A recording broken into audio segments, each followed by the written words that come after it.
Every empire in the world says its money is safe. Every government in the world says its promises will last forever. And every time history shows us that they were wrong. From Rome to France, from the American Confederacy to modern-day Lebanon, people woke up one morning to face the same reality. The money they had saved was worthless. The salaries they earned meant nothing, and the system they believed was solid had taken their future from them. Collapse is not rare. In fact, collapse is the rule of history. The real question is this: do financial systems collapse? When do financial systems collapse? And more importantly, what will you do when they do? Most of us make the same mistake. We look at our bank accounts. We look at our national currency. And we assume these things rest on an unshakable foundation. But money is not a foundation. Money is trust. And trust can disappear in a single night. That is why history is both incredibly brutal and incredibly instructive. Because every major collapse leaves behind answers to the same questions: what truly holds its value, and what disappears in an instant? If you pay attention, you'll notice something important. The people who survived these disasters were not the ones who trusted the system the most. Quite the opposite. They were the ones who doubted first. Let's look at the Byzantine Empire, the empire that managed to survive for a full 1,000 years after the fall of Western Rome. At the heart of its economy was one thing: the gold Solidus. Trust in this coin was so strong that merchants across Europe, the Middle East, and Asia accepted it without question. The gold Solidus was almost the global reserve currency of the medieval world. Normally, lessons should have been learned. After all, Rome had already destroyed the silver denarius by repeatedly debasing it until it became almost worthless metal. We've told that story before. But history is made of repetitions. Centuries later, Byzantium made the same mistake, this time with gold. They lowered its purity. They shaved the gold thinner. They mixed in cheaper alloys. At first, no one noticed. Once it became noticeable, trust slowly began to crack. The Solidus, once the backbone of Mediterranean trade, turned into a political fairy tale. The currency collapsed, and with it, economic stability disappeared. So, who survived? Those who trusted government decisions? Of course not. Those who stored real gold. Those who owned land beyond the reach of the state. In other words, those who held value that could not be counterfeited. The first major lesson is here. States cannot resist the temptation to dilute their money, and when they do, real value always finds somewhere to flee. But not every collapse comes from monetary manipulation. Sometimes a single shock turns everything upside down. In the mid-14th century, Europe was struck by the Black Death. Between 1347 and 1351, nearly half the population died. Cities emptied, villages vanished, trade stopped. But here's what's interesting. The economic consequences were very different from what we might expect. Because when people became scarce, labor became valuable.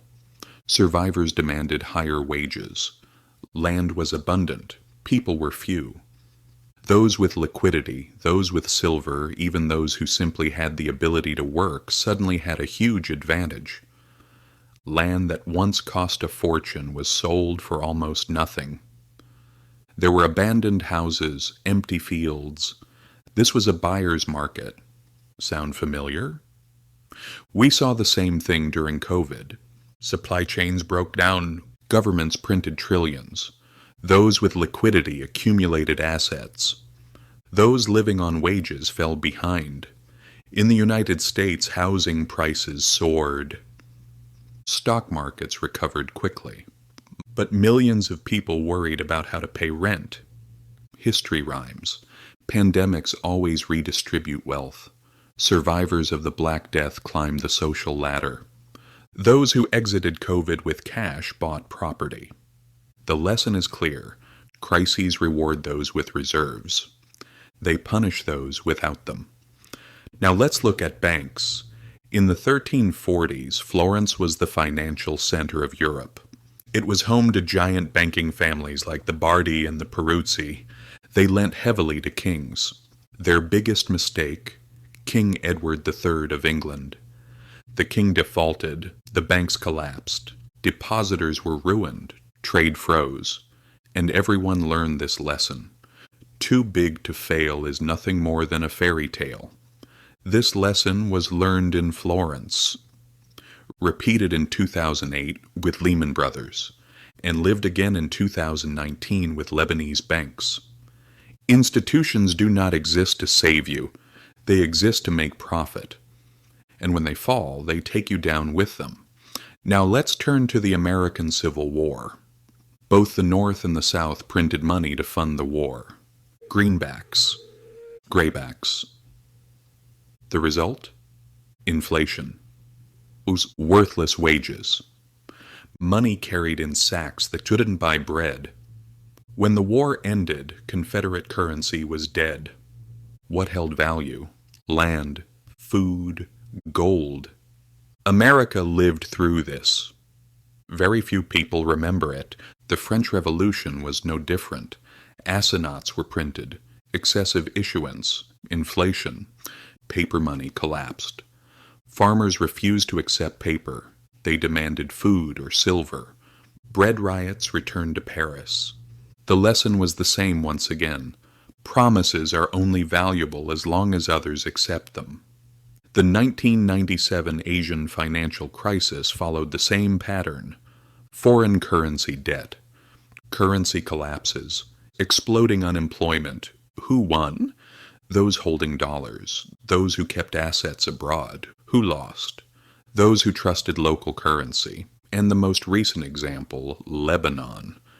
In 2019, banks locked their doors. People couldn't access their own money. The currency lost 90% of its value. A lifetime of savings disappeared. The lesson was brutally clear.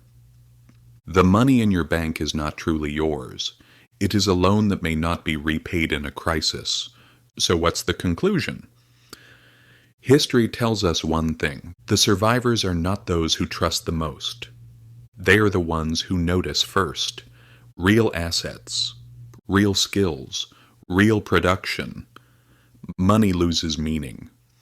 But bread is always needed. Repairs are always needed. Production is always needed. Every crisis is a transfer from those who trust to those who prepare. So the question is this: will you be one of those left holding promises, or one of those holding something real? History gives the answers for those willing to see. If this perspective opened a new window for you, subscribe. Those who know how to look at history see the future more clearly.